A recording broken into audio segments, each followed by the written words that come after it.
Gagaya ng sinasabi ng karamihan o ng iba na naniniwala po sila sa yung tinatawag na swerte.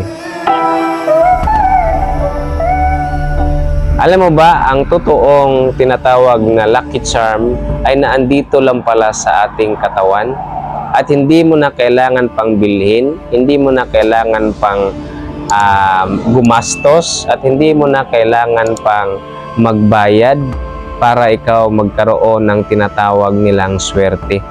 Alam mo ba mga kaibigan na ang isa sa dahilan kung bakit ganyan ang buhay mo ngayon, naghihirap ka, magulo ang iyong pamilya, maraming mga problema dumadating, at meron namang tao ngayon, ikaw nanonood, ang iyong buhay ay masagana, ang iyong buhay ay maganda. Siguro, kung ikaw ngayon ay ganyan, dagdagan mo pa yan at isali mo na itong, at tatawagin ko na lang itong lucky charm. Pero hindi po ito lucky charm. No? Dahil po ito, marami pong naniniwala kasi sa lucky charm. Pero wag po kayong maniniwala sa lucky charm, mga kaibigan.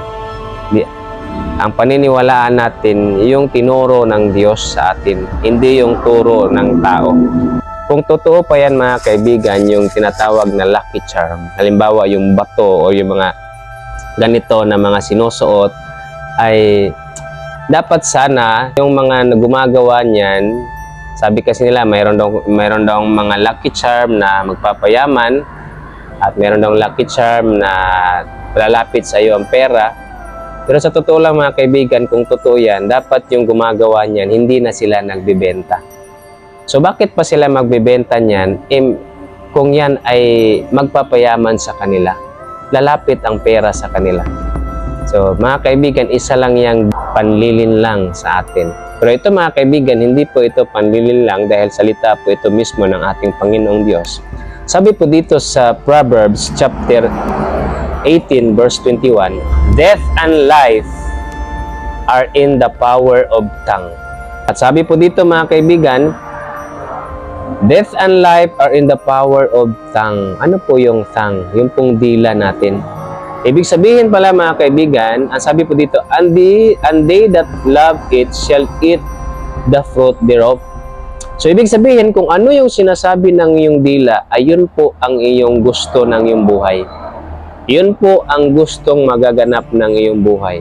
Marami po ako nakikitang mga tao, naririnig ng mga tao na umaga pa lang ay puro kamalasan na ang lumalabas sa kanilang bunganga.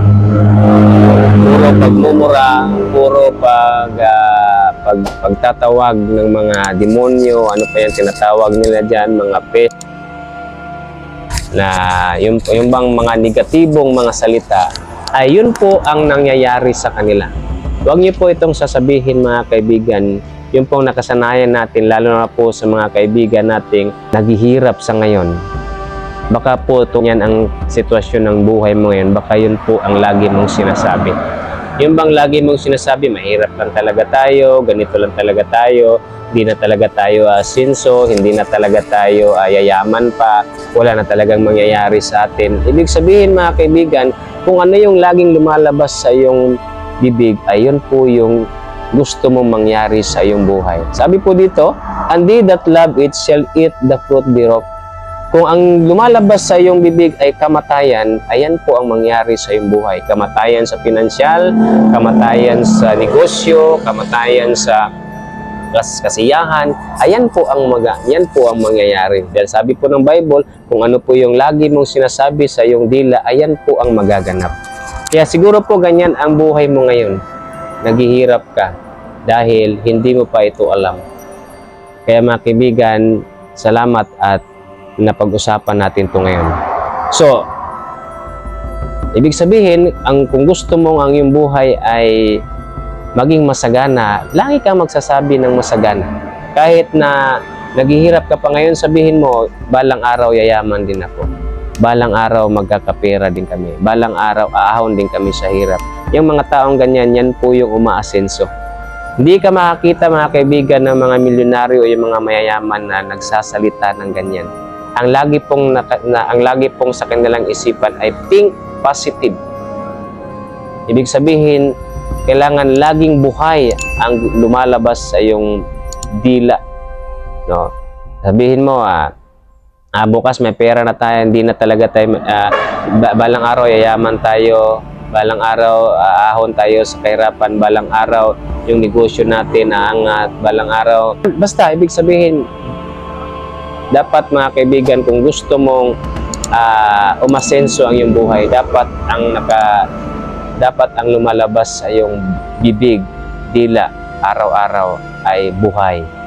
Yung may buhay, hindi yung patay, hindi yung negatibo, kundi yung positibo.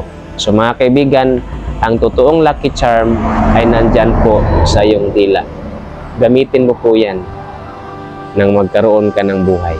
Marami pong salamat sa iyong panonood sa ating pong channel. God bless po sa inyo po lahat.